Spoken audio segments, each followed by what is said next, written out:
एक राजा के पास सुंदर घोड़ी थी। कई बार युद्ध में इस घोड़ी ने राजा के प्राण बचाए और घोड़ी राजा के लिए पूरी वफादार थी। कुछ दिनों के बाद इस घोड़ी ने एक बच्चे को जन्म दिया। बच्चा काना पैदा हुआ, पर शरीर हृष्ट पुष्ट व सुडौल था। बच्चा बड़ा हुआ तो बच्चे ने माँ से पूछा, माँ, मैं बहुत बलवान हूँ पर काना हूँ, यह कैसे हो गया?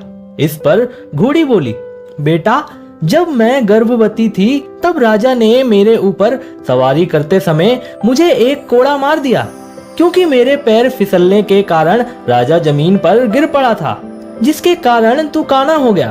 अपनी माँ की यह बात सुनकर बच्चे को राजा पर बहुत गुस्सा आया और वो अपनी माँ से बोला, माँ, मैं इसका बदला जरूर लूंगा। माँ ने कहा, राजा ने हमारा पालन पोषण किया है, तू जो स्वस्थ है, सुंदर है, उसी के पोषण से तो है। यदि राजा को एक बार गुस्सा आ गया तो इसका अर्थ यह नहीं है कि हम उसे क्षति पहुंचाए। मगर उस बच्चे के समझ में कुछ नहीं आया। उसने मन ही मन राजा से बदला लेने की ठान ली। वह लगातार राजा से बदला लेने के बारे में सोचता रहता था और एक दिन यह मौका घोड़े को मिल गया। राजा उसे युद्ध पर ले गया। युद्ध लड़ते लड़ते राजा एक जगह घायल हो गया। घोड़े के पास राजा को युद्ध के मैदान में छोड़कर भाग निकलने का पूरा मौका था। यदि वह ऐसा करता तो राजा या तो पकड़ा जाता या दुश्मनों के हाथों मार दिया जाता। मगर उस वक्त घोड़े के मन में ऐसा कोई ख्याल नहीं आया और वह राजा को तुरंत उठाकर वापस महल ले आया। इस पर घोड़े को ताज्जुब हुआ और उसने माँ से पूछा, माँ, आज राजा से बदला लेने का अच्छा मौका था, पर युद्ध के मैदान में बदला लेने का ख्याल ही नहीं आया और ना ही राजा से बदला ले पाया। मन ने गवाही नहीं दी राजा से बदला लेने की। ऐसा क्यों हुआ? इस पर घोड़ी हंसकर बोली, बेटा, तेरे खून में और तेरे संस्कार में धोखा है ही नहीं।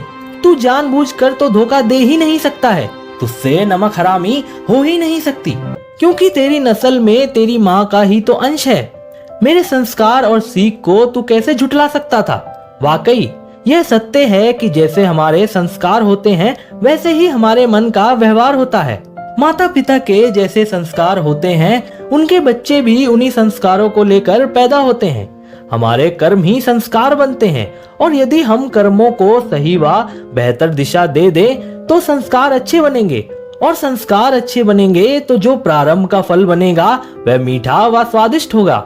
दोस्तों, आपकी इस वीडियो के बारे में क्या राय है कमेंट करके जरूर बताइएगा और इसी तरह की इंस्पिरेशनल वीडियोस देखने के लिए लाइक एवं फॉलो जरूर कीजिएगा। तो मिलते हैं अगली वीडियो में। आपका बहुत बहुत धन्यवाद।